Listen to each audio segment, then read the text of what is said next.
एक और खूबसूरत सुबह के साथ डॉक्टर फ़हीम हरबरिश का आपको अस्सलामु अलैकुम व रहमतुल्लाहि व बरकातहू। जैसा कि आपको पता है, पाकिस्तान की तामीर और तरक्की और खुशहाली हम इस प्रोग्राम में डिस्कस करते हैं। उन किरदारों को, शख्सियात को इस प्रोग्राम में मदऊ करते हैं जो कि पाकिस्तान की तामीर, तरक्की और खुशहाली में अपना किरदार अदा करते हैं। वहीं जो मसाइल, जो बैरियर्स, जो परेशानियाँ पाकिस्तान की तामीर और तरक्की में रोड़े अटकाती हैं, वो भी हम डिस्कस करते हैं और उनको उजागर करते हैं। गुज़िश्ता रात आपने देखा, सोराग गोट के पास एक एहतजाज एहतजाज उस बच्चे की मैयत के साथ, जिसका नाम इरफान था, अपने चंद दोस्तों के साथ बावलपुर से कराची आया। जी हाँ, वो कराची जो कि पूरे पाकिस्तान को पालता है। वो कराची कि आज 40 साल बाद भी दुबई, मुत्तहदा अरब अमारात उस कराची शहर को याद करता है कि जिसने 40 साल पहले पीआईए की सुपरविजन में एमिरेट्स एयरलाइन की संग बुनियाद रखा। वो कराची। जब वो बच्चा घूमने आया कराची शहर के सेंट्रल से, आयशा मंजिल से, उस बच्चे को ज़रूरी समझा कराची की सिंध पुलिस ने। उन्होंने उसको अरेस्ट कर लिया। थोड़ी तफ्तीश के बाद उसको रिहा कर दिया, मगर उसी दौरान तफ्तीश के वो बच्चा शहीद हो गया, इंतकाल कर गया। देखने वालों ने देखा कि उस बच्चे के जिस्म पे तशद्दुद के निशानात भी हैं। इस केस को, आज का हमारा मुकदमा, आज का हमारा टॉपिक इस आने के गिर्द घूमेगा। सबसे पहले देखते हैं उसके दोस्त, इरफान के दोस्त के रिहा होने के बाद उन्होंने क्या बयान दिया। मंजिल पे खड़े हुए थे, नाश्ता करके निकले आयशा मंजिल पे, पुल के नीचे रिक्शा लगाया। इरफान ने कहा मैं इधर वीडियो बनाता हूँ। उसको 2 दिन हुए थे, वो गाँव से आया है। मैंने कहा चलो सही है, बनाओ। जैसे वो नीचे उतरा है, 2-3 बाइक वाले आए सिविल में। मैं पकड़ लिया। हमने कहा आप कौन हो? इतने में मोबाइल आ गई। मोबाइल में पकड़ के हमें मोबाइल के अंदर डाल दिया है। हमने कहा हमें क्यों डाल रहे हो? कह रहे हैं आप जुर्मदार हो, आप जेबें काटते हो, लोगों को लूटते हो। हमने कहा हमारे पास क्या निकला है जो हम लूटते हैं? क्या सबूत है आपके पास? कह रहे हैं उधर थाने चलोगे फिर सबूत भी दे देंगे। मैंने कहा इरफान नया आया है, आपने जो पूछना है मुझसे पूछो। मेरा दूसरा कजन इरफान गाँव से आया था, उच्च शरीफ से आया था। तो मैंने कहा आप मुझसे पूछो या मेरा दूसरा कजन बैठा है उससे पूछो। इरफान को कुछ भी पता नहीं है। सारे हमने अभी तक लाश रखी हुई है। जब तक ये एफआईआर नहीं काटेंगे तो हम लाश को नहीं लेके जाएंगे। जी, ये आपने बयान सुना उस बच्चे का जिसका दोस्त बकौल इनके के नया था, इरफान आया था। बहरहाल इस केस के बारे में मज़ीद जानने के लिए, क्योंकि के 21 के इस ब्यूरो चीफ ने इस केस को करीब से रिपोर्ट भी किया, देखा भी और इनकी अपनी इन्वेस्टिगेशन भी है। हमारे साथ टेलीफ़ोन लाइन पर मौजूद है के 21 के सीनियर ब्यूरो चीफ जनाब ज़ेगम रिजवी साहब। जी ज़ेगम साहब, थोड़ा बताइएगा कि क्या है इसकी दास्तान? जी बिल्कुल, बुध की रोज़ ये अफ़सोसनाक वाक़या पेश आया और जब इस बच्चे की जो है वो हलाकत का पता चला इरफान का कि ज़ेरे हिरासत एसआईयू में बच्चा जो है वो दम तोड़ गया है। तो ज़ाहिर-सी बात है मीडिया की ज़ीनत बनी है पूरी खबर और तमाम मीडिया ने इसके ऊपर फ़ोकस किया। तो वहाँ पे मालूम करने पे हमें ये बात हुई मेरी जब एसआईयू के एसएसपी बात हुई उनसे मेरी, तो उनका ये कहना था कि इस बच्चे को उठा के लेके आए। उसमें 3 एएसआई थे और 4 कांस्टेबल थे जिनको सस्पेंड भी कर दिया गया और उनके खिलाफ जो है वो इंक्वायरी भी कंडक्ट कर दी गई है। इसमें ये पता चला कि जो ये बच्चे हैं जो जो साथ था इरफान के जो 2 साथी थे जिनको उठा के लाए, वो कहते हैं कि हम आशा मंजिल पे नाश्ता करके निकले दमथल से और उसके बाद कोई वीडियो बना रहे थे ये। वहाँ पे सादा कपड़ों में कुछ एहलकार आते हैं और इनको हिरासत में लेते हैं। सुबह 12 बजे ये वाक़या पेश आता है और उसके बाद तकरीबन 7 बजे तक कराची की सड़कों पे इन बच्चों को मुँह पे कपड़ा डाल के घुमाया जाता है और उसके बाद 7 बजे ये बच्चे एसआईयू जाते हैं। उसके बाद इन दोस्तों को अलग किया जाता है और जो इरफान जो उच्च शरीफ से आया था 2 रोज़ पहले ही कराची, उसको जो है वो पुलिस अपने रवायती अंदाज में उससे तफ्तीश करती है, उससे मालूम करती है कि क्या है वो तफ्तीश क्या है, वो किस बात पे उठा के लेके गए, वो कौन सी एफआईआर थी। ये चीज़ें अब तक जो है वो सामने नहीं आ सकी। जब मेरी इस हवाले से जो अमजद शेख साहब है एसएसपी उनसे बात हुई तो वो भी ये बात बताने से कासिर रहे कि असल मामला क्या था, किस बात पे इस बच्चे को उठाया गया और इसके दोस्तों को उठाया गया। बहरहाल जो बात सामने आई फिर ये हुआ कि 7 बजे के करीब जो है वो घंटे के तशद्दुद के बाद ये बच्चा जो है वो दम तोड़ गया। उसके बाद ये एएसआई जो थे इसको लेके करीब ही क्लिनिक में जाते हैं, वहाँ पे पता चलता है कि हार्ट अटैक से या ये बच्चा जो है वो दम तोड़ गया है। उसके बाद पुलिस एहलकार इस बच्चे की बॉडी को लेकर जिना हॉस्पिटल जाते हैं और वहाँ पे जो ज़ेरे हिरासत बाकी जो इसके 2 दोस्त थे उनके पास ही बॉडी को छोड़ के जिना हॉस्पिटल से ये पुलिस एहलकार जो है वो वहाँ के गायब हो जाते हैं। उसके बाद ये वाक़या खुलता है, आला अफसरान को इसकी जो है वो खबर होती है और फिर उसके बाद जो है मीडिया की ज़ीनत बनने के बाद तमाम अफसरान इस वाक़ये पे लगते हैं। तो बाद ये सामने आती है पोस्टमार्टम रिपोर्ट जो हमें दी गई है एसआईयू की तरफ से, वो भी हमने देखी और उसके अलावा उसमें ये लिखा है कि जी इसके ऊपर बच्चे को जो है वो हार्ट अटैक हुआ है जिसकी वजह से ये बच्चा दम तोड़ गया है और जो है वो उसके ऊपर तशद्दुद के निशान जो है उसकी बॉडी के ऊपर वो भी मौजूद है। जबकि बताया जा रहा है कि बॉडी चूँकि काफ़ी वक्त जो है वो रही तो उसके बाद जो है वो निशानात आए, जबकि उसके जो साथी हैं वो ये इल्ज़ाम लगाते हैं कि जी हमें पुलिस लेके गई और ले जाने के बाद हम पे बेमाना तशद्दुद किया गया हमें जो है वो जूते भूसे लातों से और डंडों से जो है हमारी पिटाई की गई, हमें इलेक्ट्रिक शॉक दिए गए और हमारे दोस्त की चीखने की आवाज़ें हमारे 1 घंटे तक आती रहीं। ये सारी चीज़ें जो उसके जो 2 दोस्त हैं उनकी जानिब से पुलिस के ऊपर मुबैना ये इल्ज़ामात लगाए गए हैं, इसकी इंक्वायरी हो रही है। आज अच्छा फिर 2 दिन से इस वाक़ये को लेके और इस बच्चे की लाश को लेके एक एहतजाजी सिलसिला जारी हुआ लवाहिकीन की जानिब से, और आज भी इस वक्त भी जो है वो एहतजाज जो है वो गुज़िश्ता शब तक जो है वो जारी रहा वहाँ पे। और जो लोग हैं वो उनका मुतालबा ये है, जो लवाहिकीन है वो कहते हैं कि इसका मुकदमा जो है वो हमारी मुरैयत में दर्ज किया जाए, जबकि SIU पुलिस के जो SHO है मुमताज़ साहब, उन्होंने इसका मुकदमा ताज़ीरात पाकिस्तान के तहत 219 दफ़ा और 219 के तहत सदर थाने में दर्ज करवा दिया। इसके ऊपर जो है वो लवाहिकीन का एहतजाज है और गुस्सा पाया जाता है। वो कहते हैं कि जी हमारा बच्चा मारा गया है, हमारा साथी दोस्त मारा गया है, और उसके बाद जो है पुलिस हमें मुद्दई बनाने के बजाय खुद जो है अपनी मुद्दईयत में सदर थाने के अंदर ये FIR काटती है। और जो लवाहिकीन है उनका ये मुतालबा है कि ये वक़्वा जो है ये गुलबर्ग थाने की हदूद में पेश आया, हमें जो उठाया गया सेंट्रल से उठाया गया, और उसके बाद ये मुकदमा चूँकि बच्चे की हलाकत जो है वो SIU में हुई और सदर थाने की हदूद है वो, तो वहाँ पे मुकदमा दर्ज कर दिया गया। इस वजह से जो है वो एहतजाजी एक सिलसिला कराची में जारी है, और ये 219 के तहत जो FIR काटी गई है। लवाहिकीन कहते हैं कि हमारे साथ ये भी जो है फिर ज्यादती है।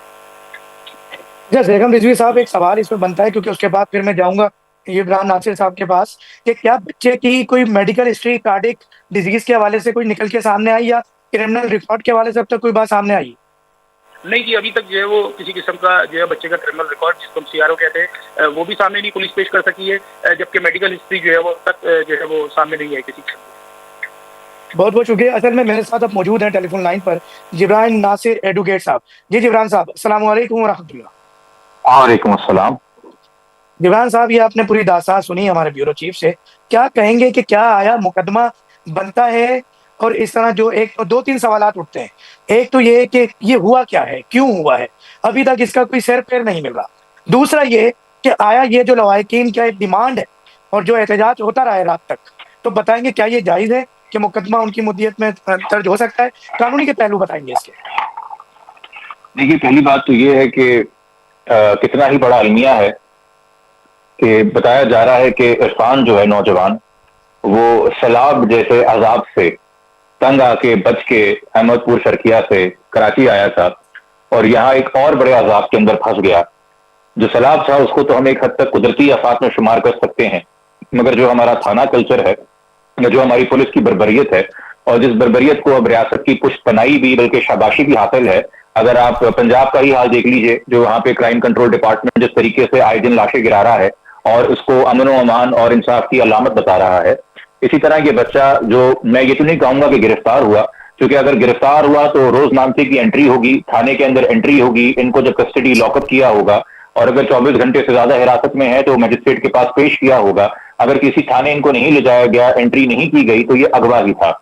दूसरा, ये जिस तरीके से और जिन हालात में मौत वाकई हुई है, जो खबरें हमारे पास आई हैं, 2020 का prevention of custodial torture and death 2022 का prevention of custodial torture and death का कानून है, जिसके तहत अगर पुलिस की जेर हिरासत किसी भी इंसान की मौत वाकई होती है तो उसकी शिकायत जो है वो दर्ज होगी FIA के साथ, और FIA जो वफाक का इदारा है वो इसकी तफ्तीश मुकम्मल करेगा 30 दिन के अंदर, और ये करेगा जेर निगरानी जो हमारा कौमी कमीशन है बराए इंसानी हकूक NCHR, उसकी सरपरस्ती में ये कार्रवाई होगी।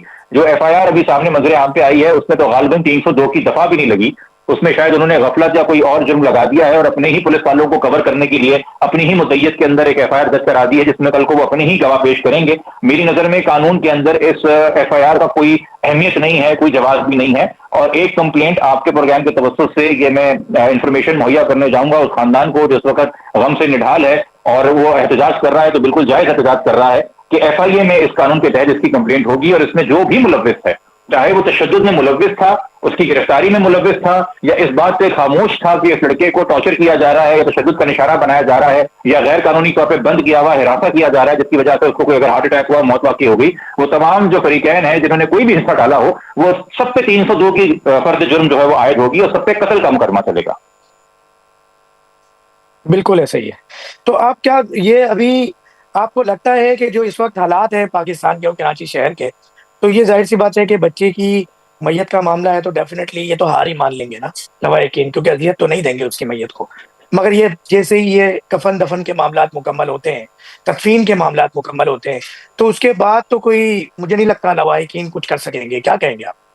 देखिए, अगर पोस्टमार्टम बच्चे का मुकम्मल हो गया है और पोस्टमार्टम के अंदर अगर तशद्दुद आया है और उसके अलावा ये गवाहियां उन 2 लड़कों की, नौजवानों की मौजूद हैं, जिनके साथ ये लड़का जो है वो अगवा किया गया था और तशद्दुद का निशाना बनाया गया था, तो बिल्कुल तस्लीम के बाद भी सारी चीजें हो सकती हैं। फौरी जो इस बात के काम पे जरूरी है वो ये है कि ये खानदान जो है अपनी मर्जी के तहत अपने इत्मीनान जिसके ऊपर इनको हो वकील को एंगेज करे और एक शिकायत जो है फौरी FIA के अंदर जमा करवाए, ताकि कम से कम इनका जो काम या इन पे जो जिम्मेदारी है वो पूरी हो जाए। और ये शिकायत देने के बाद जो है साथ ही में दरखास्त करे, अगर FIA फौरन FIR नहीं काटती, कि डिस्ट्रिक्ट एंड सेशन जज से इसमें 22 की एप्लीकेशन फाइल होती है कि FIR फौरी काटी जाए, जो कि ऑफेंस हो चुका है, डेथ कॉज हो चुकी है। और ये जो लड़के थे, नौजवान जिसके साथ अगवा हुए थे, उनका फौरी मजिस्ट्रेट के सामने 164 का बयान करवा दिया जाए। इस वक्त जब मीडिया की नजर इस केस के ऊपर है, इस वक्त जब आवाम का गुस्सा भी जो है वो शामिल है उस खानदान के गुस्से के साथ, तो ये वक्त बड़ा हसास होता है। और इसमें अगर ये अहम कानूनी फैसले और मामला देख लिए जाएं, शिकायत का दर्ज करवाना, FIR करवाना और 164 के बयान करवाना,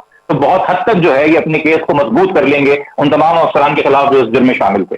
वरना ये वक्त के साथ साथ जो है गवाह भी कमजोर पड़ जाते हैं, उनके प्रेशर भी आ जाता है और दूसरे मामला भी हो जाते हैं जो हम तारीख पाकिस्तान की भरी पड़ी ऐसे वाकयात से। जी, बहुत अहम गुफ्तगू आपने फरमाई। मैं ज़ैगम रिजवी साहब की तरफ दोबारा आऊँगा कि ये जो वाक़या हुआ और इस तरह के वाक़यात और थाना कल्चर से तो तारीख बड़ी पड़ी है, कराची शहर की, सिंध की और पाकिस्तान भर की। आपकी बड़ी रिपोर्टिंग रही है as a bureau chief, senior bureau chief इन तमाम मामलात की। तो ज़ैगम साहब आप क्या कहेंगे इस थाना कल्चर के हवाले से? देखिए, ये जो एक वाकया हुआ है, एक इंसिडेंट है, ये यकीनन एक अफसोसनाक है और इसकी जो मुकम्मल कानूनी हैसियत में और इसकी जो कानूनी जिस तरह से इस वाकये को लड़ा जाएगा, इस मुकदमे को, उसका पूरा जो तरीक़ेकार है वो जबरान नासिर साहब ने बड़े वाज़ेह तौर पे बताया है कि FIA के ज़रिए इस मामले को जो देखा जाएगा और इसके ऊपर इन्वेस्टिगेशन होगी और 30 दिन के अंदर इसकी तहकीकात मुकम्मल करके जो भी मुल्ज़िमान हैं उनको कैफ़रे किरदार तक पहुँचाया जाएगा और पहुँचाया जाना चाहिए। शुरुआत कब होती है, कैसे होती है, ये एक अहम मामला है। पोस्टमार्टम रिपोर्ट आ गई है। अच्छा, ये एक वाकया नहीं है खाली, इस तरह के कई वाकयात होते रहते हैं थानों के अंदर, हम आए दिन जो है वो रिपोर्ट करते रहते हैं, ऐसी चीज़ें हमारे सामने आती हैं। लेकिन साथ ही मैं आपको ये बताऊं कि SIU की अगर बात करें तो SIU ने पिछले महीने के अंदर या पिछले 20-25 दिन के अंदर अगर आप देखें तो बड़े अच्छे और हाई प्रोफाइल केसेस को जो है वो उन्होंने सॉल्व किया, बड़े मुकाबले हुए जिसमें बड़े जो भत्ताखोर जो गैंग्स थे उन गैंग्स को बस किया, उनसे मुकाबले हुए। ये सारी चीज़ें एक अच्छी सिमत में जाती हैं और फिर एक इस तरह का वाक़या रूनुमा हो जाता है जो पुलिस की तमाम जो मेहनत को और जो उनके जो एफर्ट्स होती हैं उनके ऊपर एक पानी फिर देता है और आवाम में जो एक एतमाद का रिश्ता बहाल होने का एक प्रोसेस होता है कि किसी तरह से जो पुलिस, क्योंकि आपको पता है कि हमारे थानों में जो इस वक्त जो कल्चर है, थाना कल्चर बनाए तो हमारे तहफ़्फ़ुज़ के लिए गए, आवाम के लिए, और इसके ऊपर सिंध गवर्नमेंट ने स्पेशली जो है वो CM साहब ने भी इसके ऊपर बड़े हमारे मॉडर्न थाने और सारी बिल्डिंग्स बनाई गई और उनके इफ्तिताह हुए। IG सिंध की भी इसके ऊपर वाज़े पॉलिसी है। लेकिन जब इस तरह के वाक़यात होते हैं तो वो सारी चीज़ों के ऊपर जो है वो क्वेश्चन मार्क लग जाते हैं कि जी ये कल्चर जो है थाने का ये कब खत्म होगा। और ये जो हमारी एजेंसीज बनी हुई है जैसे SIU है, CIA, VCC और दीगर जो इस तरह के जो आपने सेल बनाए हुए हैं, वहाँ पे ये चीज़ें जो है भाई साहब बिल्कुल आम है। ये जो जिस तरह इन बच्चों ने बयान दिया कि हमें लेके गए और सुबह 12 बजे से और शाम तक जो है वो मोबाइल में कपड़ा डाल के मुंह पे घुमाते रहे, तो आप यकीन जानिए हम काम कर रहे हैं, हम फील्ड जर्नलिस्ट, हम जाते हैं एजेंसी में भी जाते हैं, देखते हैं, तो ये स्कूल ड्यूटी एक आम इस्तेलाह है और यहाँ पे इस तरह के वाक़यात होते रहते हैं। इसकी भी कनी के लिए बहुत ज़रूरी है कि जो SSPs लगे हुए हैं इनके या जो सरबराह हैं, DIGs हैं, वो इन चीज़ों के ऊपर नज़र रखें और इस तरह के वाक़यात जिन लोगों को एक प्रोसीजर है, कानूनी एक तरीक़ेकार है कि अगर आप उठा के लाए हैं किसी को, उसकी रोज़नामे में एंट्री होती है, अगर कोई किसी के खिलाफ मुकदमा है, कोई सस्पेक्ट है, उसको आप लेके आए, उसकी एंट्री कीजिए, 24 घंटे के अंदर जो है उसको मजिस्ट्रेट के सामने पेश करना है। ये उन सब चीज़ों से बचने के लिए बच्चों को मोबाइलों में डाल के या मुल्ज़िमान को मोबाइलों में डाल के कब तक जो है वो स्कूल ड्यूटियाँ होती रहेंगी। उसके अलावा जो है यही जो इदारे हैं हमारे जो जिनको बनाया गया मुजरिमान के खिलाफ लड़ने के लिए और उनको पकड़ने के लिए, ये क्या इस बच्चों को उठा के लेके आए और इनको ये इतनी मतलब नहीं देख सके कि यार ये बच्चे वीडियो बना रहे हैं या किसी भी केस में मुलविस हैं, तो क्या इनको ये इतने सीनियर अफसरान क्या इस बात को नहीं समझ सके कि ये इनोसेंट हैं या वाकई इसके किसी केस में मुलविस हैं ना इनके पास जो है वो। मैं आपको एक और मजे की बात बताऊंगी, जो FIR दर्ज की गई है उसके अंदर बताया गया है, जो SHO है उन्होंने जो FIR दर्ज कराई है SIU के, उन्होंने इसमें तस्करा किया कि किसी मुखबिर ने उनको बताया कि कोई सस्पेक्ट है किसी केस में, लेकिन वो केस क्या है, वो चीज़ें क्या है, वो अब तक सामने नहीं आ सकी है। तो ये सारी चीज़ें और ये कल्चर कब तक ऐसे रहेगा। कराची के शहरी, पाकिस्तान के शहरी जो है वो परेशान है और एक बड़ा एक बजट और एक बड़ी कैंपेनिंग की गई इस सिलसिले में और पुलिस के आला अफसरान जिसमें आईजी, आपके एडिशनल आईजी और दीगर जो आला अफसरान है वो इस मुहिम पे लगे रहे और एक खतीर रकम इस पे खर्च की गई, ऐड चलाए गए कि जी पुलिस और आवाम के दरमियान जो खला है इसको किसी तरह से पूर्ण किया जाए, आवाम जो है वो एतमाद करे थानों में, पुलिस पे एतमाद करे। आपकी इस तरह की सेल बनाने का मकसद ये होता है कि ताजिर बरादरी को या अगर किसी शख्स को भट्टे की जो है वो डिमांड करता है कोई शख्स, तो उनको बस्ट किया जाए, उन गैंग्स को और इन चीज़ों को। और उसके बाद जब पुलिस जिग-जैग करके इस तरह की पैदागिरियों में लग जाती है तो उसके बाद ही इस तरह के वाक़ियात रूनुमा होते हैं। एक अच्छी सिमत में SIU काम कर रही थी पिछले 20 दिनों के अंदर, तमाम मीडिया जो है वो अप्रिशिएट कर रहा था कि जी आपने वाकई बड़े जो है भत्ताखोर गैंग्स थे उनको बस्ट किया, उनके खिलाफ मुकाबले हुए, उनको कैफे किरदार तक पहुंचाया है। एक ताजिर बरादरी के अंदर भी जो है कि एतमाद की फिजा कायम हो रही थी। कराची के शहरी भी समझ रहे थे कि ठीक है जी हमारे कानून नाफिज करने वाले इदारे हरकत में हैं और जो है वो लोगों को मुल्जिमान को पकड़ा जा रहा है, उनको कैफे किरदार तक पहुंचाया जा रहा है। फिर उसके बाद 3 ASI और 4 हेड कांस्टेबल मोबाइल लेके निकलते हैं पुलिस की और इस तरह के वाकयात रूनुमा हो जाना, तो वो सारी मेहनत जो पुलिस की है एकदम उसके ऊपर पानी फिर जाता है। आप देखिए कि पिछले 2 दिन से जो है वो ये एक वाकया और बच्चे की तस्वीर मीडिया की ज़ीनत बनी है और पुलिस अफसरान के पास इस बात को करने के लिए कोई जवाब नहीं है, उनके पास कोई चीज़ नहीं है सिवाय इसके कि जी हमने FIR दर्ज करा दी है, जो कि अभी जिब्रान नासिर साहब ने बताया कि वो भी जो है वो कानून के दायरे से बाहर जाते हुए उन्होंने अपने इख्तियारात से तजावुज़ करते हुए ये एक और इक़दाम किया है। अगर कोई कानूनी रफ्ता इसका मौजूद था तो यकीनन लवाहिकीन को सामने लाते और उनकी मुद्दत में FIR करते, और अगर ये पुलिस अफसरान अगर इसमें मुलविस है तो इनको इबरत का निशाना बनाते। इससे पुलिस का इमेज बेहतर होता है, एक तो दूसरा एक एतमाद की फिजा कायम होती पब्लिक के अंदर पुलिस के लिए। आप कब तक अपने इन अफसरान को कवर करेंगे? अगर वो इनोसेंट है तो आप उनको कानून के दायरे में लेके आइए, कटहरे में लेके आइए, कानून के उनको फेस करें, सारी चीज़ों को पुलिस फेस करे। इस तरह की FIR दर्ज करने से और लवाहिकीन में गमो गुस्सा ही बढ़ रहा है। कराची के शहरी देख रहे हैं, लोग देख रहे हैं, जो हमारे काम करने वाली जो सिविल सोसाइटी है वो देख रही है कि पुलिस किस तरह जो है मनमानी कर रही है। एक अच्छा काम करते करते आपने जो है वो चंद लोगों को जो है वो कवर करने के लिए एक FIR दर्ज की, तो ये तो आपकी सारी की कराए के ऊपर पानी फिर दिया है इस काम ने। जी बिल्कुल बेगम रजवी साहब, असल में इस बात से, थाना कल्चर से मुझे एक वाकया याद आता है और मैं यकीनन आपका थोड़ा सा टाइम लूंगा और देखने वाले नाज़रीन को बताऊंगा। और ये एक ऐसा इशू है थाना कल्चर का कि जो कि बहुत बारीक बीनी से कभी रिपोर्ट नहीं होता। मिसाल के तौर पे कराची शहर में अगर मैं एक घर बनाता हूँ, मेरे पास तमाम लीगल डॉक्यूमेंट्स मौजूद हैं, अभी एक सुजुकी की पजरी या ब्लॉक या सीमेंट आके उतरते हैं, वो मजदूर गाड़ी से सामान बाद में उतारता है, इससे पहले मोटरसाइकिल या मोबाइल आ जाती है अपना हिस्सा लेने। अगर उसको हिस्सा नहीं दिया जाता तो आपको काम रुक जाता है आपका और आपको फिर थाना यात्रा पे जाना पड़ता है। इसी तरह की एक मिसाल कि रोज रात को शादी हॉल्स में तकरीबात तो होती है, आप खुली इजाजत है आप हवाई फायरिंग करें या कुछ भी करें, तेज की इजाजत या मोबाइल आने पे आपकी सेटिंग या तोड़ जोड़ हो जाना चाहिए, इसको भी छोड़ दें। रोज रात को 12 बजे मोबाइल ले आना है और आके तमाम खानों में से अपना हिस्सा लेके जाना है कि यार वो थाने के अंदर SHO साहब भी बैठे हैं, हेड मोरल साहब भी बैठे हैं, इतने अफराद का खाना बांध दें। तो वो जो हुकूमत का एक निज़ाम है रात 12 बजे शादी हॉल्स को बंद होना, उस पर भी भाव ताव होता है और खाना भी मिल जाता है। अगर किसी ने जरा सी भी अड़ने की कोशिश की तो दूल्हा पुलिस उस इलाके के थाने का दूल्हा बन जाता है और धमकी दी जाती है कि सारी रात आपको थाने में गुजारनी पड़ेगी। जरा इस थाने कल्चर पे भी तो नजर डालिएगा और ये भी बताइएगा ब्यूरो चीफ साहब कि ये ऐसा तो नहीं कि इन बच्चों से कुछ रकम मांगी गई हो और ना देने पर ये हुआ हो।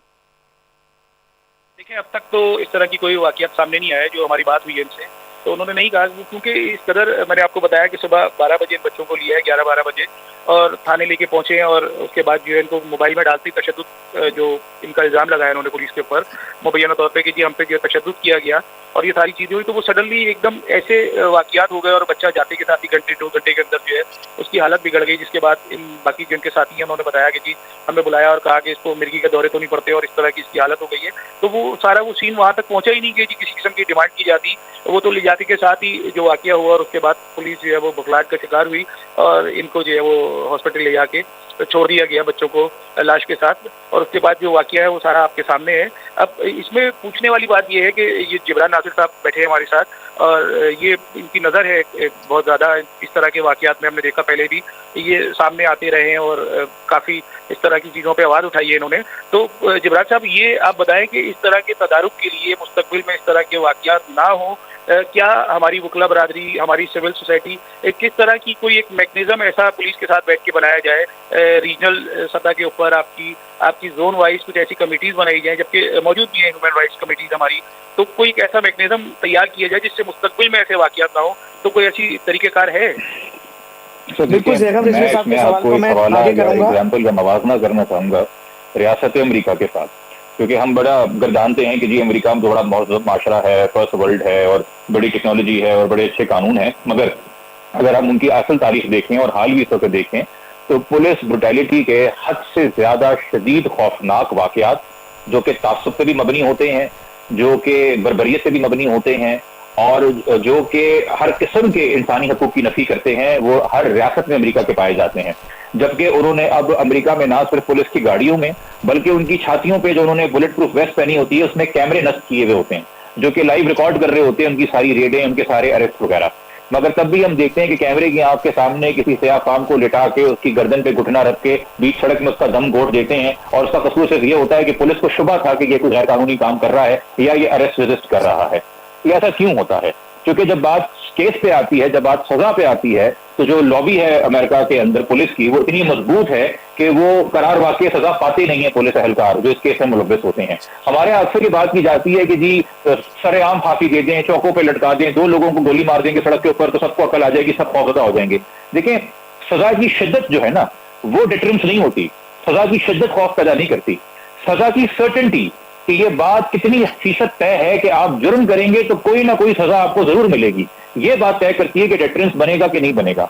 तो हम टेक्नोलॉजिकल एडवांसेस भी लेके आ सकते हैं, हम पुलिस की गाड़ियों पे कैमरे भी नस्ब कर सकते हैं, हम उनके फोन में ट्रैकर भी लगा सकते हैं ताकि कभी भी सुराग लगाया जा सके कि कोई पुलिस वाला कहाँ पे था, क्या वारदात कर रहा था। मगर जब तक हमारे कानूनी निजाम के अंदर ये सहम रहेंगे, हमारा क्रिमिनल जस्टिस सिस्टम जो है वो एक्सप्लॉइट होगा और जब तक सजा की सर्टेनिटी नहीं होगी तब तक वो बेशक सरकार हो या वो नॉन स्टेट एक्टर्स हों वो अपने जराइम जारी रखेंगे। आप ये 800-900 बंदे जो मार चुके हैं या मजीद मारना चाहते हैं पंजाब में, ये आप करके देख लें। अभी भी तो हो रहा है ना कि खबरें आती हैं रोज कि फलां के नेफे के अंदर पिस्तौल जल गया तो उसका जो शर्मगाह थी वहां के जो क्या कहते हैं आजा थे वही उड़ गए, तो क्या सेक्शुअल क्राइम होना बंद हो गए पंजाब में उसकी वजह से? तो ऐसा नहीं होता। जब तक निजाम जो है वो सर्टेन नहीं बनाएगा सजा को और लोगों को ये पता होगा कि वो कोई पेट्रनेज इस्तेमाल करके या कोई ताल्लुकात इस्तेमाल करके बच नहीं सकते, तब तक ये वाकयात अनफॉर्चुनेटली होते रहेंगे। तल हकीकत यही है। इमरान नासिर साहब, मैं आपकी बात को सेकंड करूंगा और ज़ैगम रिजवी साहब की बात को भी सेकंड करते हुए कि अभी ज़ैगम साहब ने एक बात कही कि पिछले दिनों कोशिश की गई कि कराची शहर में ख़ास तौर पे, क्योंकि यहाँ कुछ मखसूस कम्युनिटी की तरफ से आवाज़ निकलती है और ये आवाज़ बार बार उठती है कि यहाँ पर जो पुलिस है, कानून नाफिज करने वाले इदारे हैं, वो गैर मकामी हैं और एक पुलिस में और मुल्क के शहरी जो पुरअमन शहरी उनमें बहुत बड़ा गैप है। मैं अभी 2 दिन पहले एक वर्कशॉप अटेंड कर रहा था शारजा पुलिस की मुत्तहदा अरब अमारात में, वहाँ उन्होंने बाकायदा गाइड किया और स्टोरी मैंने वो अपने सोशल मीडिया पे भी शेयर की। अब वो एक कोशिश करने की कोशिश की गई सिंध पुलिस की तरफ से, हुकूमत सिंध की तरफ से, मगर उसमें नाकामी के मैंने कुछ वजूहात बताई। ज़ैगम साहब को वो बात मैं दोबारा आपसे डिस्कस करना चाहूँगा। एक तरफ हम चाहते हैं कि अवाम और पुलिस के अंदर ये थाना कल्चर वाला एक निज़ाम ख़त्म हो जाए और एक फ्रेंडली माहौल हो। अगर कहीं पे भी एक आम शहरी कोई वारदात होते देखे या कुछ भी गैर कानूनी काम होते देखे तो पुलिस को कॉल करे, जो नहीं करता। इसी तरह पुलिस भी एक फ्रेंडली माहौल के, अगर कोई जिम्मेदार है तो उससे उस तरह से निपटे, वरना एक दोस्ताना माहौल होना चाहिए। जब तक ये नहीं होगा, ये गैप खत्म नहीं होगा, जब तक मामला बेहतर नहीं होंगे। उसकी मैंने कुछ मिसाल दी शादी हॉल्स की और जो सुबह के वक्त जो पुलिस मोबाइलें गश्त करती हैं।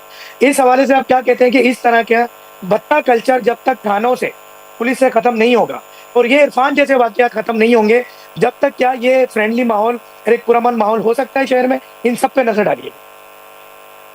ये सवाल मेरे लिए, बेगम साहब के लिए? ये आपके लिए इमरान नासिर साहब। देखिए, आप तो ऐसे बात कर रहे हैं कि जैसे थाना जो भत्ता लेता है वो सारा का सारा एसएचओ साहब अपनी जेब में डाल के घर ले जाते हैं और वो हमारे जो सियासी ओहदों पे बैठे और फाइज लोग हैं उन तक उनका हिस्सा नहीं पहुंचता। आप थानों की बात कर रहे हैं, आप सब रजिस्ट्रार के दफ्तर में चले जाइए, आप लैंड रजिस्ट्री के किसी दफ्तर में चले जाइए, आप सरकार के किसी इदारे में चले जाइए, लीगल जितना भी आपका काम हो, ठेके के ऊपर जो है तमाम इदारे दिए हुए हैं, वहाँ बाहर जो है सब रजिस्ट्रार के और बाकी अहदेदार सरकारी हैं, वहाँ एक प्राइवेट बंदा बैठा हुआ है जिसने अपने रेट तय किए हुए हैं, उसके थ्रू काम कराएंगे तो काम हो जाएगा, वरना आपका कानूनी काम भी नहीं होगा और सबका हिस्सा एक जगह होता है। क्या हमने कराची में नहीं देखा कि एसएचओ बैठ के अपने ऊपर के डीआईजी का तबादला करा देते थे, क्योंकि वो एसएचओ जो है वो जो उसकी बीट थी वो लेता था और ऊपर तक पहुंचाता था और वो किसी का मंजूर नजर था, किसी का ब्लू आइट बॉय था। तो ये सारा का सारा मलबा हम उस एसएचओ पर थाने पे भी नहीं डाल सकते ना। इस निजाम से, इस निजाम में जो करप्शन है, इससे जो अरबाबी इख्तियार हैं वो जब तक मुस्तफीद होना बंद नहीं करेंगे, थाने को आप कैसे ठीक कर सकेंगे। बिल्कुल जी। बिल्कुल मैं जिब्रान भाई ने जो बात की है, बिल्कुल मैं डॉक्टर साहब जो जिब्रान भाई ने बात की है, मैं इस बात को बिल्कुल इनकी तारीफ करता हूँ कि सिर्फ थाना नहीं है ये, सिर्फ एसएचओ तक नहीं है कि हेड मॉडल जो है वो भत्ता कलेक्ट कर रहा है या एसएचओ भत्ता कलेक्ट कर रहा है, इससे मुस्तफीद तो ऊपर तक आला अफसरान भी हो रहे हैं। और सिर्फ ये थानों में नहीं है, ये आपकी जो दीगर सरकारी इदारे, चाहे पीडी हो, एसपीसी हो, रेवेन्यू हो, रजिस्ट्रार ऑफिस हो, आपके कोई भी सरकारी इदारा हो, वहाँ पे ये सिस्टम है। तो इसके अंदर निज़ाम की दुरुस्ती जो है वो बहुत ज़रूरी है। जो इन्फ्लुएंस है सरकारी सतह पे जो इन इदारों पे और जो इन सरकारी अफसरान के ऊपर जो लोग जो सियासी पोस्ट बनाए हैं या वो लोग जो इनके तबादले पोस्टिंग कराते हैं, उनकी जब तक इन्फ्लुएंस खत्म नहीं होगी, जब तक कानून की बालादस्ती नहीं होगी, तो ये सारे सिस्टम तो चलते रहेंगे। अब चूंकि पुलिस की बात इसलिए होती है कि एक आम आदमी का सबसे ज्यादा, चाहे वो अपने घर में हो या घर से बाहर निकले, सबसे ज्यादा जिससे वास्ता पड़ता है, जिससे ताल्लुक रहता है, वो पुलिस है। इसलिए जाहिर सी बात है कि पुलिस जो है वो सामने भी आती है और इस बात में कोई दो राय नहीं कि हमारी पुलिस अगर अपने पे आए तो इन्होंने काम करके दिखाए, बड़े बड़े गैंगस्टर पकड़े, बड़े बड़े गैंग बस्ट किए, बड़े बड़े जो यहाँ पे माफियाज थी उन सबका सफाया भी किया। लेकिन जब तक ये जो इनके जो सियासी आका जो है जो इनसे काम करवा रहे हैं, जब तक वो पुष्टपनाही उनकी खत्म नहीं होगी तो ये सारे मामला चलते रहेंगे। इसमें कोई दो राय नहीं है कि अगर एक एसएचओ चाहे तो उसके इलाके में क्राइम ना हो, इसमें कोई शक नहीं है। जितने भी ऑर्गेनाइज क्राइम है, हमें पता है कि कौन सी एजेंसी कहाँ से पैसे ले रही है, कौन से थाने पैसे लेते हैं। इसी तरह जब दीगर महकमों में जाएंगे तो वहाँ पे भी ये सिस्टम है। जिब्रान भाई ने जिस बात की निशानदेही की, ये बिल्कुल ऐसा ही है। हम फील्ड पे हम देख रहे हैं कि इस सिस्टम के तहत तमाम इदारे जो है वो काम कर रहे हैं। जब तक ऊपर से जो है वो इनको नहीं रोका जाएगा, इस तरह के वाकयात और इस तरह के मामला जो है वो चलते रहेंगे। जिब्रान साहब कुछ कह रहे थे आप?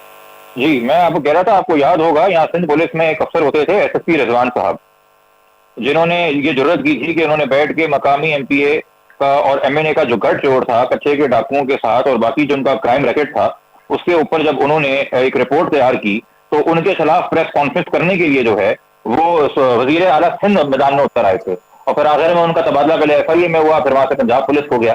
तो अगर इनाम ही ये मिलेगा अपना काम करने का कि निजाम आपके खिलाफ हो जाएगा, तो फिर कौन अपना काम करने पे तवज्जो देगा? फिर तो लोग सर निगू करके निजाम के साथ ही चलेंगे ना। तो बात यही है जी कि अरबाब इख्तियार का जो है ना एहतसाब होना बहुत जरूरी है। ये सिर्फ जो नीचे मातहत अफसरान होते हैं इनको बिगाड़ा जाता है तो इनमें बिगाड़ पैदा होता है। अगर इनको आप नहीं बिगाड़ेंगे, जब आप इनको खुली छूट देते हैं कि हमें हमारा हिस्सा चाहिए, जाओ जाके भत्ता मांगो, जाओ जाके अवाम को लूटो, तो फिर जितना भत्ता है, जितना ऊपर उन्हें हिस्सा पहुंचाना है, अगर वो उसे तजावुज करके ज्यादा भी लूट लेते हैं तो फिर वो उनका हक होता है, क्योंकि आपने खुद ही उनको कहा है कि तुम्हें अवाम का मुहाफिज नहीं बनना, तुमने अवाम को जो है वो खौफ हिरास में रखना है। तो ये सवाल होने जरूरी है कि क्या हम ऑनेस्टी को और क्या हम प्रोफेशनलिज्म को और क्या हम प्रॉपर प्रोफेशनल कंडक्ट को नवाजते हैं या हम उसको कंडेम करते हैं। जो हमारे साथी उहदेदारान हैं और जो हमारी साथी पार्टियां और जो हमारे अरबाब इख्तियार हैं, इवन जो हमारे रियासती इदारे हैं, उनके अंदर भी ये रुझान है कि जो ऑनेस्ट अफसर हैं वो अगर ज्यादा सर का दर्द बन जाए तो कभी किसी के अगवा की खबर आ जाती है, कभी किसी की खुदकुशी की खबर आ जाती है। बिल्कुल ऐसा ही है। अच्छा देखें जिब्रान नासिर साहब, ये तो आपको पता है कि खास तौर पे मैं कराची शहर की बात करूं, हम तो यही सुनते हैं कि जिस इलाके में भत्ते के इम्कान ज्यादा होते हैं वहाँ के एसएचओ की कीमत ज्यादा होती है और एसएचओ बाकायदा लोग इन्वेस्ट करते हैं, कारोबारी हजरात एसएचओ को, आला अफसरान को इन्वेस्ट करते हैं और उस टाइम पीरियड के अंदर वो जितना कमा के दे सके अपने मालिक को और खुद भी कमाए। ये तो मसाइल हैं और मसाइल तो हम तमाम मीडिया चैनल्स में बैठकर डिस्कस कर रहे हैं सरासर।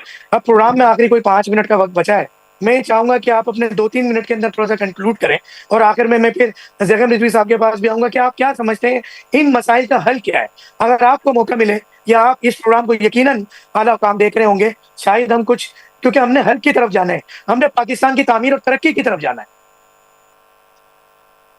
जिब्रान साहब। सर जी, पहले तो मसला ये है कि हम जिनसे हम उम्मीद करें वो हमारे वोटों से मुंतखब ही नहीं है। एक इललिजिटिमेट हुकूमत से, एक नाजायज हुकूमत से हम किस जायज काम की उम्मीद कर सकते हैं? तो पहले तो हम ग्राउंड रियलिटी पे बात करें ना, हम ब्रास टैक्स पे बात करें। आवे का आवा ही बिगड़ा हुआ है, तो इस खुद फरेबी से तो हम बाहर निकल आए ना कि पाकिस्तान इस वक्त जमहूरी तर्ज पे चल रहा है और यहाँ वहाँ की आवाम की नुमाइंदगी है। आपने एक ही दिन में 25 करोड़ आवाम को उसकी औकात बता दी और बता दिया कि तुम मैटर नहीं करते, और अब आप मुझसे कह रहे हैं कि आवाम की इज्जत नफ्स जो है और आवाम की आजादी इजहार जो है और आवाम की जान और माल की हुर्मत कैसे कायम की जाए, जब आवाम के वजूद को ही मिटा दिया गया 8 फरवरी को। इस बात से कोई इनकार कर सकता है कि जिन लोगों को कराची ने वोट दिया उन लोगों को मुंतखब होने दिया गया? क्या वही लोग कराची की नुमाइंदगी कर रहे हैं? इवन मेयर के इलेक्शन के अंदर आपने पीटीआई के अंदर फॉरवर्ड ब्लॉक बनाने के लिए कितने लोगों को, कितने यूसी चेयरमैनों को गायब रखा? तो हम किसको मगर ये धोखा दे पहली रहे हैं? दफा तो किन नहीं किस हुआ बात ना। कर रहे हैं क्या? मगर जिब्रान ग्राउंड नासिर रियलिटी से साहब, ये बात पहली करेंगे दफा तो तो नहीं रियलिटी हुआ। हकीकतों को रिस्क बात करना ये है पड़ेगा। कि ये तो चलता रहा है हमेशा, इससे पहले नवाजा गया है पीटीआई को। तो ये अगर हम इस बेस में जाएंगे तो बात कहीं की कहीं निकल जाएगी, क्योंकि हमेशा दूसरे जो हार जाता है सर उसको जी यही देखिए, इल्जाम कहीं होते से हैं, कहीं नहीं निकल जो जाएगी जीत ना। जाता है 12 वो 13 कहता है कि 15 ये या तो 20 सीटों सबसे का शफाफ मैनेज इलेक्शन करना है। और पूरा इलेक्शन मैनेज कर देना, मैं पीटीआई के खिलाफ इलेक्शन लड़ता हूं। मैं उनका कि कराची के अंदर गुलिस्तान जौहर से जो है वो 1000 वोट भी नहीं मिला आलमगीर खान को। क्या मजाक कर रहे हैं हम? किसके साथ हम मजाक कर रहे हैं? तो आवाम को जब हम सर, ये बता देते हैं मजाक कि तो तुम्हारा नबील वजूद, तुम्हारी कबूल के दौर से चला आ मैटर रहा नहीं है। करती ओपिनियन, तो फिर हम क्या आवाम के हकूक की बात करें? देखिए चले जो गवर्नमेंट है हम ना, ये इस बात वक्त कर लें, जो चले खुल इलेजिटिमेट के गवर्नमेंट फिर। होती है वो पॉपुलर वेव राइज करती है, और वो जो मीडिया पे ट्रेंडिंग टॉपिक्स होते हैं ना, जिस मर्डर को आप उजागर कर देंगे वो उस मर्डर को हल करने की एक्टिंग करना शुरू कर देगी, या जिस करप्शन को आप उजागर कर देंगे वो उस करप्शन का सत्याभाव करने की एक्टिंग करना शुरू कर देंगे, क्योंकि उन्होंने आवाम के गुस्से को अपील करना है या मीडिया की सुर्खियों से अपने आप को या एहतसाब से अपने आप को बचाना है। वो कोई लेजिटिमेटली बोनाफाइडली अराउंड द क्लॉक काम नहीं कर रहे निजाम को ठीक करने के लिए, आप क्योंकि ये वो खुद समझते हैं नाजायज तरीके जमहूरियत से ही आए हुए इसका हैं, तो वाहिद अपनी हल इस है? नाजायज हुकूमत को जो है आपको कायम लगता रखने के है लिए वो नाजायज पाकिस्तान में तरीके कोई लिए ऐसे इस्तेमाल करते रहे? सियासतदान मौजूद हैं कि अगर वो इलेक्ट होकर आ भी जाए, अवाम उन्हें सेलेक्ट कर भी ले, इलेक्ट कर भी ले, तो क्या ये मसाइल हल हो जाएंगे? आप जमहूरियत और कम से कम 100% मैं उससे जमहूरियत तो बात दूसरा कर रहा हूँ ना, जिनको वोट दिया था, जिनके पास कोई एहसास जिम्मेदारी तो होगा कि वो आवाम का वोट लेके आए, तो आवाम को जवाब दें।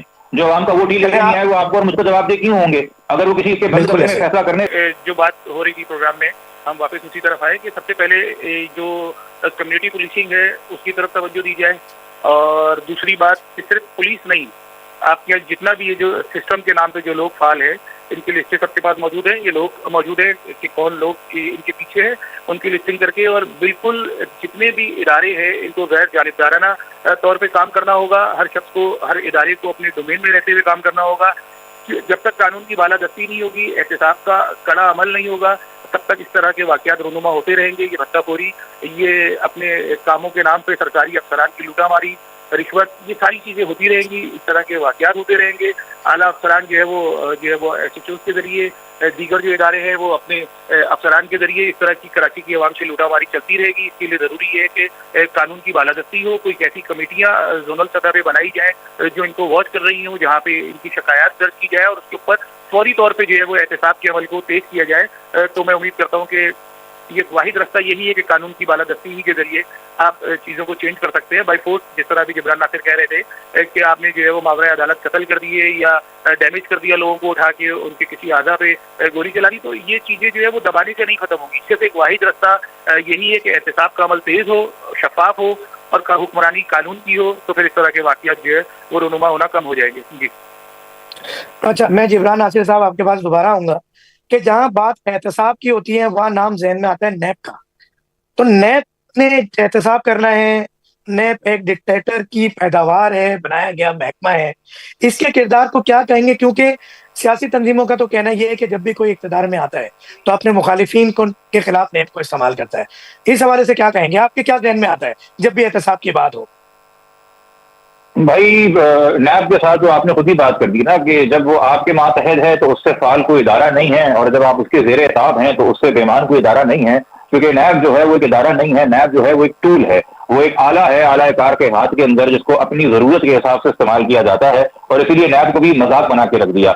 जो नैब के आज गीत गाते हैं वो आज से 4 साल पहले नैब को अबॉलिश करना चाहते थे।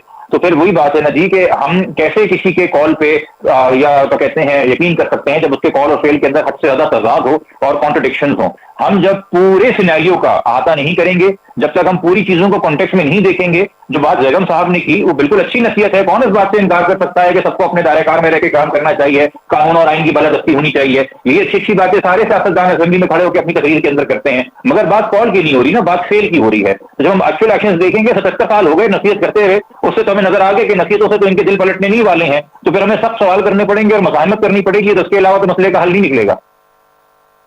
बिल्कुल ऐसा ही है। तो कानून की बालादस्ती के लिए आपने तो फिर अपना पॉइंट ऑफ व्यू दिया हुआ है कि एक फेयर इलेक्शन होने चाहिए। फेयर इलेक्शन की अगर हम बात करें तो आप एडवोकेट भी हैं, चीज़ों को देखते हैं, सिविल सोसाइटी को भी देख रहे होते हैं आप। तो आप क्या समझते हैं कि फेयर इलेक्शन मौजूदा निजाम में किस तरह से करवाए जा सकते हैं जिब्रान साहब? मौजूदा निजाम के अंदर वैसे ही कराए जा सकते हैं। हम ये तो नहीं कह रहे कि हमने एक हफ्ते के अंदर पाकिस्तान का रॉकेट जो है वो चांद पे लैंड करवाना है, तो हम कोई ऐसा काम कर रहे हैं जिसके लिए बहुत ज्यादा टेक्नोलॉजी और बहुत ज्यादा एडवांसेस और बहुत ज्यादा पैसा लगेगा। आपके पास एक इलेक्शन कमीशन है, आपके पास एक सुप्रीम कोर्ट ऑफ पाकिस्तान है, नियतों के फुकदान का कुछ नहीं किया जा सकता, मगर तमाम इदारे भी मौजूद हैं, तमाम असासे भी मौजूद हैं, तमाम वसाइल भी मौजूद हैं। तो जो फेयर इलेक्शन होता है वो कैसे होता है, बाकी दुनिया कैसे करवाती है? अब देखिए, आप हर किस्म का शिकवा कर सकते हैं मोदी की सियासत से। आप कह सकते हैं कि वो बिगेटेड है, आप कह सकते हैं कि वो नेशनलिस्ट है, आप कह सकते हैं कि वो मजहबी जज्बात से खेलता है, आप कह सकते हैं कि उसने एक false sense of misplaced pride दी हुई है हिंदुस्तान के हिंदुओं को कि तुम गरीब हो, तुम्हारे पास कुछ नहीं है, फिक्र ना करो, कम से कम मुसलमान तो है ना, उसके ऊपर चढ़ दौड़ो ताकि तुम उसके ऊपर हाकिम बन के अपने अंदर एक सेंस ऑफ प्राइड लेके आ सको। मगर आप इस बात से इनकार नहीं कर सकते कि मोदी जो है एक फेयर इलेक्शन के नतीजे में आया है, और उसी फेयर इलेक्शन ने बताया कि वो मोदी जो अपने ओन सिंपल मेजोरिटी कायम कर चुका था पिछले इलेक्शन में, इस बार उसका ग्राफ गिरा और उसको इत्तेहाद करने की जरूरत पड़ी। तो वो फेयर इलेक्शन जो है वो एक इंडिकेटर भी होता है कि ठीक है, मोदी का एक टाइम के ऊपर बहुत बोलबाला था, मगर उसकी सियासत ने भी टिप लिया और लोगों ने रियलाइज किया ऐसा ऐसा हिंदुस्तान के अंदर कि लॉन्ग टर्म के अंदर ये तो मुल्क कटेगा, संवारेगा नहीं। तो और कांग्रेस का रिसर्जेंस हुआ। तो ये एक इंडिकेटर और बैरोमीटर्स होते हैं ना अवाम, बेशक। और ये नहीं कि ये अवाम को आप हक दें, ये हम अक्सर लोगों को ताने देते हैं कि ये जाहिल हैं, ये पागल हैं, इनको नहीं पता, ये कीने वाले नाम पे बिक जाते हैं, ये फलाने को वोट कर देते हैं, ढमकाने को वोट कर देते हैं। ऐसे नहीं हमें ट्रीट करना चाहिए कि हम क्योंकि शहर में पैदा हो गए और अच्छी जामियात में चले गए और हमें बड़ी तालीम मिल गई, आला डिग्री मिल गई, हमने यूरोप के तो चक्कर लगा लिए, तो हम दुनिया और मामला को बेहतर समझते हैं। मेरे नजदीक बेहतर मामला को वो समझता है जिसको आए दिन स्कूटर के ऊपर या वेस्पा के ऊपर या पैदल चलते हुए पुलिस रोकती है, जिसका आए दिन थाने से पाला पड़ता है, जिसको आए दिन कानून जो है वो हिरासा करता है, उसको ज्यादा बेहतर प्रैक्टिकल नॉलेज है कि ये दुनिया कैसे चलती है, बजाय इसके जो हम अपनी बड़ी बड़ी गाड़ियों में घूमते हैं, प्राइवेट स्कूल से निकल के प्राइवेट कर्ज में जाते हैं और बैठ के गरीबों में तबसरा करते हैं। इस मुल्क की आवाम को ये राइट दे, ये हक दे, जो उनका आईनी हक है कि वो अपनी नुमाइंदगी के खुद इलेक्ट करें, और कल को वो नुमाइंदगी अगर गलत साबित होती है, वो फैसला गलत साबित होता है, तो कोई बड़ी बात नहीं है। एक इलेक्शन कोई बहुत बड़ा सानिया नहीं हो जाता किसी कौम की तारीख के अंदर, कौम अपनी गलतियों से सीखती है। मगर हमारा क्या मसला है कि हम कौम को बताते हैं कि तुम बेवकूफ हो, तुम्हें अपना अच्छा बुरा नहीं पता, तुम सारे के सारे जाहिल हो, और अपने फैसले उससे मुसल्लत करते हैं, जो कि कभी भी कामयाब नहीं होता। जिब्रान नासिर साहब, एक सवाल बनता है क्योंकि आपकी गुफ्तगू इतनी जबरदस्त है माशाल्लाह, तो मैंने कहा चलें आपसे कुछ और, क्योंकि कानून आप मुझसे ज्यादा बेहतर जानते हैं और आप भी डेफिनेटली एजुकेट भी हैं, चीजों को समझते होंगे। ये जिस तरह ऑनलाइन बहुत कुछ होता है, हम पूरी दुनिया के अंदर ऑनलाइन बहुत सारी चीजें बड़ी सीरियस नोट पर होने लगी हैं, कोई एप्लीकेशन के जरिए। और हम अगर वोटर की शरह की बात करें पाकिस्तान में, तो नहायत ही कम है कि मुश्किल से 20 to 30% लोग वोट कास्ट करते हैं। अगर हम उससे ज्यादा देखें तो हमारे मोबाइल सार्फिन की तादाद ज्यादा है। तो क्यों ना एक अवेयरनेस मुहिम चलाई जाए और मोबाइल के जरिए ऑनलाइन कोई मैसेज के जरिए कोई ऐसा ट्रांसपेरेंट निज़ाम हो जो कि बिल्कुल ऑनलाइन हो, और जैसे जैसे वोट पड़ रहे हो और वो ऑनलाइन उसके रिजल्ट आ रहे हो, शो हो रहे हो। तो क्या ऐसा कोई निज़ाम बनाया जा सकता है? 1 मिनट है आपके पास। नहीं, बिल्कुल हो सकता है। इंडिया के अंदर भी इलेक्ट्रॉनिक मशीन का इस्तेमाल होता है वोटिंग के लिए। ये फॉर्म 45 और फॉर्म 47 की बहस आप इसी तरह बंद करेंगे। अब तो सबके पास जो है वो स्मार्ट पासपोर्ट आ गए हैं, स्मार्ट आईचिप वाले जो हैं वो आईडी कार्ड आ गए हैं। आप बिल्कुल जैसे एटीएम की मशीन होती है, इस तरह की मशीन आप लगा के, जैसे उसमें अपना क्रेडिट कार्ड डालते हैं, हम अपना शनाख्ती कार्ड डाल के वोट कर सकते हैं, जो रियल टाइम में बता रहा हूँ कि कहाँ कितना वोट कास्ट हुआ। ये कोई बहुत ज्यादा बड़ी इन्वेस्टमेंट नहीं है जो पाकिस्तान अफोर्ड नहीं कर सकता, मगर हम करना नहीं चाहते क्योंकि टेक्नोलॉजी आपको एक्सपोज कर देती है। इसलिए तो इस वक्त सबसे बड़ा जो क्राइसिस है रियासत के लिए वो है कि सोशल मीडिया को, ऑनलाइन मीडिया को कैसे कंट्रोल किया जाए, क्योंकि ये आप से बाहर हो गया। यहाँ बैठ के लोग अपनी राय का इजहार करते हैं। तो जैसे हमने टीवी को बंद किया हुआ है, टीवी को हम कैमरा से डराते धमकाते हैं, हम पैक का इस्तेमाल करके आवाम को डराते हैं सोशल मीडिया पे अपनी राय का इजहार करने के लिए, क्योंकि टेक्नोलॉजी जो है वो एक बड़ा एक्सपोज करने का टूल है इनको, और ये घबराते हैं, उससे कतराते हैं। हम सारी टेक्नोलॉजी जो है वो अब मिसाइल बनाने में और जहाज बनाने में और फाइटर जेट बनाने में लगा रहे हैं, हम आवाम की फलाह के लिए इस्तेमाल नहीं कर रहे। आवाम की फलाह के लिए तो हम इलेक्शन के दिन जो इंटरनेट बंद कर देते हैं, हम कोई मुजाहरा होता है तो 10-10 दिन इंटरनेट बंद कर देते हैं, हम 1.5 साल के लिए ट्विटर बंद कर देते हैं, हम 3-3 साल के लिए यूट्यूब बंद कर देते हैं। अगर आवाम की फलाह का एहसास होता तो हम ये काम थोड़ी कर रहे होते टेक्नोलॉजी को लेकर। बिल्कुल, असल में बात ये, बहुत बहुत शुक्रिया पहले तो मैं अदा करूंगा जिब्रान नासिर साहब का, और साथ साथ जगम रिजवी साहब का, जो आप पूरे इस प्रोग्राम में साथ रहे और तमाम इन कानूनी मसाइल को, इस थाना कल्चर को और होने वाले इरफान के साथ इस जुल्म और ज्यादती जो कि आवाम कहती है कि फैसला आवाम का, ये हमारा तो फिर सिर्फ फैक्ट्स को आगे रखना होता है। इन हालात को देखते हुए, इन मामलात को देखते हुए हमें निज़ाम बदलना होगा। अगर सोशल मीडिया पर पाबंदी की बात करें जिस तरह जिब्रान नासिर ने की, तो ये पूरी दुनिया में है। क्या जिस तरह सोशल मीडिया आप पाकिस्तान में इस्तेमाल करते हैं, आप सऊदी अरबिया में इस्तेमाल कर सकते हैं, मुत्तहदा अरब अमारात में इस्तेमाल कर सकते हैं, या दुनिया के किसी और कंट्री में। इवन के कुछ कंट्री के तो वीजा फीस जब आप लगाते हैं तो आपका सोशल मीडिया चेक किया जाता है। तो ये एक रियासत अपने, अगर अपनी जाती हुकूमती हिफाजती नहीं, अपनी जाती शख्सी अच्छी बुरी चीजों की नहीं, बल्कि रियासत के लिए रियासत की मजबूती के लिए इस तरह के कोई कानून बनाती है तो यकीनन अवाम भी साथ देगी, जिस तरह दीगर ममालिक के लोग साथ देते हैं। मगर पाकिस्तान की तामीर, तरक्की और खुशहाली के लिए हमें निज़ाम बनाना होगा, हमें हालात बेहतर करने होंगे, तमाम शुबह जात ज़िंदगी हमें बेहतर करने होंगे, कानून की बालादस्ती करनी होगी। इस दुआ के साथ और इस उम्मीद के साथ कि यकीनन इन तमाम मसाइल पे काबू पाकर हम जल्द एक अच्छी-सी रियासत बना लेंगे पाकिस्तान, क्योंकि कुछ सेगमेंट पे तो हमने काबू पा लिया और पाकिस्तान का नाम रोशन होना शुरू हो गया है। मगर अभी बहुत सारे इदारे, महकमे, मामलात ऐसे बाकी हैं, जहाँ पर हमें बहुत काम करना है। इस दुआ के साथ और उम्मीद के साथ इजाज़त दीजिएगा डॉक्टर फ़हीम हर्बलिस्ट को, और देखते रहिएगा हर हफ्ते इतवार के सुबह 10:05 पर K21 न्यूज़ पर brunch time with doctor Faheem, और तमाम सोशल मीडिया पे by the name of brunch time with doctor Faheem. बहुत-बहुत शुक्रिया। अस्सलामु अलैकुम व रहमतुल्लाहि व बरकातहू।